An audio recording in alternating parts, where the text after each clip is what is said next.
Congrats. ఇందాక మీరు ఒక మాట అన్నారు కదా ఆయన్ని చూసి. అవును. ఆ మాట అందరికి ఒకసారి చెప్తే బాగుంటుంది. మొన్న నేను ఫోన్ చేసి ఈయనకి, అన్నయ్య చాలా హ్యాపీగా ఉంది, మంచి సక్సెస్ సినిమా, మా ఇంట్లో వెళ్ళి చూసి వచ్చారు, చాలా బాగుందని చెప్పారు, నేను కూడా చూస్తాను అన్నయ్య అని చెప్పి మేమందరం కూడా ఇండస్ట్రీకి రుణపడి ఉన్నాం అన్నయ్య, మీకు ఇండస్ట్రీయే రుణపడి ఉంది. అదైతే నేను ఒప్పుకుంటాను. అది ఇంక ఇప్పుడు ఆవిడ మొదలు పెట్టిందండి, మీకు ఆవిడ రుణం తీర్చుకుంటారు గ్యారంటీగా. ఆవిడ అది ఒకటండి, ఎంజాయ్ చేస్తున్నాను, that's the main thing that matters కదా. రుణాలు ఇవన్నీ మనకెందుకు.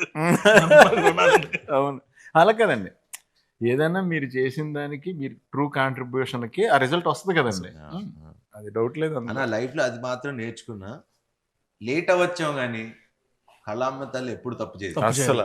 అంటే ఇప్పుడు ఫర్ ఎగ్జాంపుల్ ఆయన ఎప్పుడు 15 ఏళ్ళ నుంచి సినిమాలు తీస్తున్నారు, బ్లాక్ పెద్ద పెద్ద సినిమాలు చేసి వస్తాయి పోతాయి.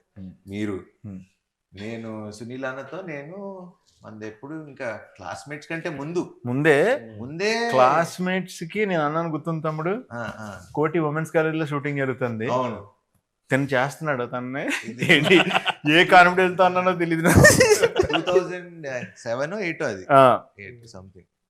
అన్నాను, తమ్ముడు నువ్వు చాలా బాగున్నావు, చాలా బాగా చేస్తున్నావు, హీరో అవుతావు. దేవుడి దయ. లేట్ అవ్వచ్చు కానీ it will never stop us. నీకైతే కుదిరింది ఫస్ట్ సినిమా, దాని ముందు తన పాపం చాలా పని. అందరూ అసిస్టెంట్ డైరెక్టర్ గా చిన్న క్యారెక్టర్లు తీసుకొచ్చిన వాళ్ళు అందరూ, కానీ ఫస్ట్ సినిమా నుంచి హిట్ కొట్టేసి సెకండ్ హిట్ సిండ్రోమ్ అని ఉంటుంది, అది కూడా దాటేసి అంతకన్నా ఫస్ట్ దానికన్నా సెకండ్ ఇంకా పెద్దది చేసి నాకు ఇప్పుడు చార్మింగ్ స్టార్ నువ్వే.